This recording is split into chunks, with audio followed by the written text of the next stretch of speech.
Olá, boa tarde. As dificuldades no processo de aprendizagem podem ser explicadas por várias razões. Déficit intelectual, questões socioculturais, pedagógicas ou emocionais. Mas há também um outro motivo, nem sempre diagnosticado: a dislexia.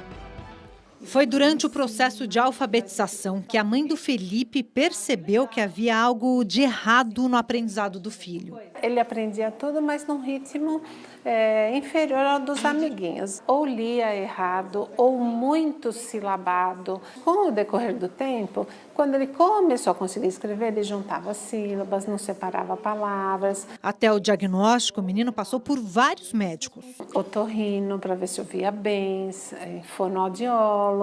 Foi uma batelada de testes que, juntos com tudo que ele já tinha feito, com mais relatório da escola, relatório da família, de fono, de tudo, aí saiu um laudo oficial da dislexia. O diagnóstico correto mudou para melhor a vida do Felipe, mas foi apenas o primeiro desafio ultrapassado pela família. Logo viriam outros. Na escola, todo o material didático foi adaptado e as novas apostilas com figuras, desenhos, tópicos, setas foram desenvolvidas pela mãe, que nem professora é, mas se vira para ajudar o filho. Tudo que ele tinha de livro de teoria, ciências, geografia, história, religião, eu transformei tudo isso em livrinhos com mais imagens certinhas, em estilo esquema. E estudava com ele dessa forma, sem exigir tanta leitura dele. Com as apostilas, Felipe melhorou o desempenho no colégio. Legal, me ajuda mais para saber mais das coisas e para eu conseguir entender. E para falar sobre a dislexia, recebemos a neuropsicóloga Maria Inês Ocanan de Luca, da Associação Brasileira de Dislexia, e a fonoaudióloga Ana Luísa Navas, coordenadora do Comitê de Linguagem Infantil da Sociedade Brasileira de Fonoaudiologia. Participe aqui da nossa conversa, mandando suas perguntas e comentários pelo Facebook e também pelo Twitter. Obrigada por terem aceitado o nosso convite. Obrigada a você. Bom dia. Bom dia. São várias questões aqui, nós temos muitas dúvidas sobre esse assunto, né? Mas acho que vamos começar vendo ali a reportagem. Nós vimos, né, o quanto é difícil chegar a um diagnóstico correto da dislexia. É comum isso? A mãe contou ali que passou por vários especialistas, né, até saber de fato o que estava acontecendo com o filho. É comum, sim, e é necessário que participe aí uma equipe multidisciplinar. Não só multidisciplinar, mas interdisciplinar. Que essa equipe converse, que essa equipe saiba o que a outra está fazendo, o que um está fazendo e o que o outro está fazendo. Porque para a gente avaliar a questão da aprendizagem, são necessárias avaliar várias funções, não só a visual, a auditiva, a neurológica, a inteligência, as questões fonoaudiológicas que são super importantes, são decisivas, né? Mas a gente tem que entender o funcionamento dessa criança para não levar a um diagnóstico errado, não levar a outras conclusões, né? Se um profissional só tentar fazer esse diagnóstico, ele pode concluir alguma coisa que não seja exatamente o que está acontecendo com aquela criança. Sim. Ana Luísa. E eu acho que é importante também ressaltar que é uma alteração que aparece no momento em que a criança começa, né, o aprendizado da leitura e da escrita. Então, isso se confunde muito com alguma dificuldade que vai ser passageira. E muitas vezes, dependendo do profissional que essa mãe procura logo no início, ele pode dizer, espera mais um pouquinho, ele está no começo ainda, vamos esperar um pouco mais. E muitas vezes um profissional que é capacitado, que é especialista no assunto, já começa a perceber alguns sinais e já tem o cuidado de acompanhar essa criança, porque é nesse momento da alfabetização que as coisas ficam mais complicadas. Quer dizer, a criança, né, a pessoa nasce já com esse distúrbio, não é? Dessa forma que nós chamamos, um distúrbio. Mas no momento da alfabetização é que esses sinais aí começam a ficar mais claros, porque, então. Como a Maria Inês comentou, é um transtorno que tem uma base genética bem marcada e muito estudada já. Então, essa criança, ela nasce com essa tendência à dislexia, mas é específico da leitura desse processo. Então, quando ela começa a aprender a ler e escrever, aqui essa dificuldade começa a ficar mais evidente, ela vai acompanhar ao longo da vida, né, ao longo não só da escola, mas ao longo da vida dessa pessoa, mas é ali naquele momento que isso se torna mais evidente. Até então, a gente sempre ouve dizer, né, os professores falam, mas ele fala tão bem, ele conversa, ele não tem nenhum problema para se comunicar oralmente. né? É nessa transição com a escrita que começam a aparecer os problemas. Aproveitar para falar, então, o que é esse distúrbio, né? O que é a dislexia, É um distúrbio de aprendizagem neurológico, então é genético, hereditário. Então, nós vamos encontrar outras pessoas com esse distúrbio na família. E por isso mesmo, às vezes, atrapalha o diagnóstico, porque se o pai ou a mãe tem essa dificuldade, vai ficar atribuindo aqui, é parecido com o pai, é parecido com a mãe, é desse jeito mesmo, e acaba atrasando o diagnóstico e atrapalhando. Então, é um distúrbio de aprendizagem que altera, que afeta a aprendizagem da leitura e da escrita. É um distúrbio específico de leitura e de escrita. Ele tem inteligência normal, ele teve a estimulação adequada, passou por escolas de forma adequada, ele não tem nenhum tipo de privação auditiva ou visual, mas ainda assim ele apresenta dificuldade na leitura e na escrita. Ele vai num passar mais lento em relação às outras crianças. A gente faz uma comparação, né, Ana, em torno de uns 2 anos de um atraso em relação às outras crianças de coisas relacionadas à leitura e à escrita. Então, ele demora a decodificar, a fazer o código da leitura. Então, ele demorando a fazer esse código, ele lê lentamente, ele não compreende aquilo que leu, porque ele vai lendo tão lentamente que ele gasta toda a energia dele na leitura. E a hora que ele precisa me dizer o que é que ele entendeu daquilo que leu, ele já não tem essa compreensão. Daí o exemplo dessa mãe, né? Aliás, né, fantástica a atitude dela. Sim. Que pegou as apostilas do filho e ela mesma, por iniciativa própria, produziu outro material, outro conteúdo ali, percebendo, facilitando ali, né? Tirando, ela comentou ali, tirando a leitura, né? Colocando mais imagens. O grande problema é que essa dificuldade que pode ser inicial para ele conseguir ler palavras, ela vai se tornando uma bola de neve, porque essa criança, ao longo dos anos escolares, vai precisando da leitura para aprender os conteúdos, né? De todas as matérias, né? História. E se isso não é feito logo nos primeiros anos, né, da escolaridade, essa dificuldade vai se tornando um sofrimento, né, para a criança, e ele vai ficando cada vez mais atrás. E essa é a importância de se fazer o diagnóstico o mais cedo possível, para encaminhar para um acompanhamento, para que ela consiga E geralmente evoluir. quando é feito, né, de forma errada, assim, é confundido com o quê? Às vezes tem outros nomes, né? Às vezes eles dão nome de preguiça, de falta de interesse, de que a escola não é adequada, de que está numa escola pública, por isso é que não está aprendendo. Ou às vezes ele tem outros distúrbios, sim. Às vezes não é dislexia, pode ser uma deficiência mental que não foi identificada, uma deficiência mental leve. Tem outros distúrbios, como o TANV, que é um transtorno não verbal, tem o DEL, que é um específico de fala e de linguagem. Tem os distúrbios psiquiátricos que afetam, sim, as crianças. E cada vez mais nós temos profissionais já conseguindo identificar. E por isso é que precisa de uma equipe tão grande, para a gente eliminar todas essas possibilidades. Agora, antes de chegar nessa equipe, né, o que dizer a professores e pais? Quais os primeiros sinais de que sim, alguma coisa aí está errada e é preciso partir aí para uma ajuda especializada? Em geral, a mãe que é bem atenta, ela começa a perceber que essa criança, principalmente se ela tem outro filho que já está alfabetizado, ela começa a perceber que aquele não está indo bem, que tem alguma coisa difícil. Às vezes até começa com o quanto ele sabe ir na brincadeira o nome de letras, por exemplo, né? A criança que tem mais dificuldade, inclusive, de dar o nome de letras, coisas que crianças menores até fazem, né? E os professores, em geral, começam a perceber também que aquele não tinha nada para dar errado e ele está com uma dificuldade. É claro que uma boa formação dos professores faz com que ele tenha mais critérios para identificar essas dificuldades que estão além do processo normal da aprendizagem, né? Então, é super importante que os professores tenham uma formação, que entendam o que é o quadro, para não ser confundido com uma dificuldade qualquer que pode ser superada. Pode acontecer de ser apenas uma dificuldade. A criança não tem uma habilidade melhor para aquela, por exemplo, matemática, é uma coisa que as pessoas ou têm habilidade ou não têm. Então, muitas vezes ele não está indo bem por causa da metodologia. Então, você propõe um acompanhamento à parte, um professor particular, e essa criança deslancha. Aí não é um distúrbio. Agora, você propõe um acompanhamento, começa a fazer a gente não gosta de dizer tratamento, né? Uma intervenção no assunto específico, naquela matéria, e a criança evolui, mas arrastadamente. Aí você tem que parar e pensar que provavelmente... Você falou assim, do acompanhamento particular, do tratamento. Aí vem a pergunta aqui da Raquel Ludviski Cordeiro. Santa Catarina, da cidade de Rio Negrinho. Ela coloca: o tratamento, ela pergunta para vocês, da dislexia, deve ser fornecido gratuitamente pela rede pública do município? Existe alguma lei que me ampara? Ela pergunta, porque alguns tratamentos, a Secretaria da Educação do meu município, né, lá de Santa Catarina, Rio Negrinho, disse que eu devo pagar particular.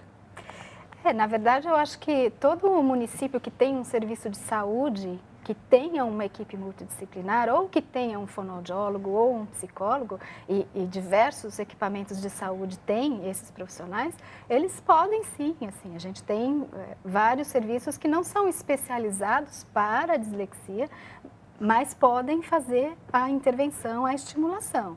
Agora, o diagnóstico, né, para chegar ao diagnóstico, aí sim não é tão comum que os centros tenham toda a equipe, né, como a gente falou no início. É muito importante essa equipe multidisciplinar, mas para a intervenção, qualquer serviço de saúde que tenha um fonoaudiólogo, um psicopedagogo ou um psicólogo pode e deve, não precisa nenhuma lei, é o serviço... É uma necessidade e tem que ser suprida. Exato.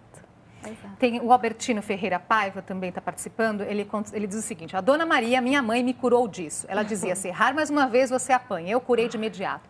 Quer dizer, será então que ele não era disléxico? Não era disléxico. Então ele não era porque disléxico. Não existe cura para a dislexia. Não existe. E isso é muito importante esclarecer, porque a gente, eu acho que nós que trabalhamos com isso, recebemos muitas mães com isso. Olha, eu já fiz de tudo, já pus de castigo, já bati, já tirei os benefícios jogo, todos, videogame, jogos, etc. E ele não aprende. Resolve. E depois que é feito o diagnóstico e que é comprovado, assim, percebe-se o quanto que essa mãe, claro, sem saber e sem querer, acaba prejudicando ainda mais. Pois é. Quais as consequências disso? Vocês colocaram aqui alguns exemplos, né, da falta de diagnóstico, né? Eu já bati, já coloquei de castigo, já tirei isso e aquilo e nada resolveu. Quais as consequências disso, né, de não chegar a um diagnóstico correto, o mais breve, né, mais rápido possível? A principal é em relação à autoestima. Ele deixa de acreditar que é capaz. E aí, como em muitas brincadeiras e até alguns professores, né, ainda existe isso, de nomearem essa criança como burra, ela acaba acreditando que ela é burra, que ela não tem capacidade para evoluir. Então, se você não fizer um diagnóstico e intervir de uma forma adequada, ele vai acreditar pelo resto da vida. Ele vai deixar de dar uma sequência na sua vida acadêmica. Então, muitas vezes faz até o ensino médio, não arrisca fazer uma faculdade porque não se acha capaz, não se coloca em situações de avaliação, como uma entrevista de emprego, coisas do tipo. Eles acabam tendo dificuldades até sociais, porque muitas vezes trocam oralmente uma palavra ou outra, se confundem, e aí os adolescentes, principalmente, brincam com aquela criança, com aquele adolescente em relação a isso, eles começam a evitar situações sociais também. Então, o problema é bastante sério. E lá no futuro passam a ser pessoas ansiosas e muitas vezes depressivas, e que não estão sendo aproveitadas, porque são pessoas inteligentes, que poderiam estar muito bem sendo aproveitadas pelo nosso país. Nós temos tanta necessidade, porque eles são criativos, eles são inventivos. Nós poderíamos estar aproveitando essas inteligências e muitas vezes eles estão em casa sofrendo, depressivos, porque não se acham capazes. Agora, o quanto, né, que o nosso poder público dá atenção merecida a essas pessoas? Como vocês estão dizendo, são pessoas, né, completamente normais e aptas a desempenhar qualquer função na faculdade, no mercado de trabalho.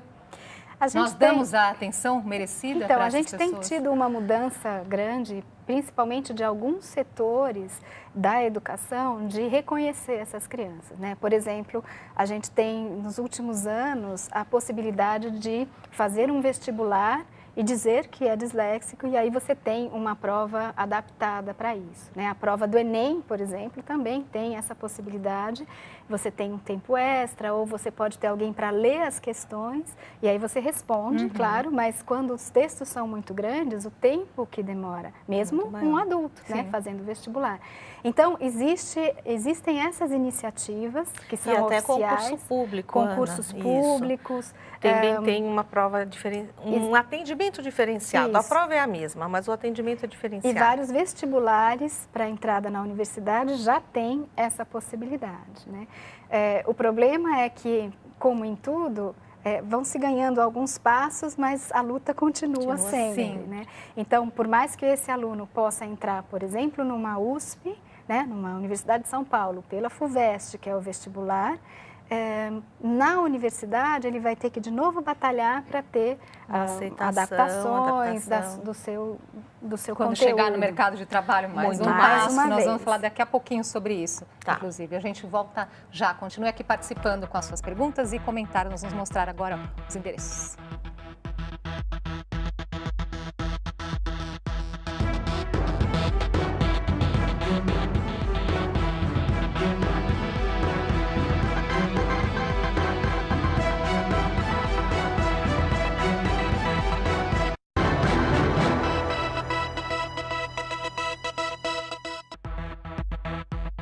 Já estamos de volta com o JC Debate. Hoje conversamos sobre a dislexia. Com a gente a neuropsicóloga Maria Inês Ocanan de Luca, da Associação Brasileira de Dislexia, e a fonoaudióloga Ana Luísa Navas, da Sociedade Brasileira de Fonoaudiologia.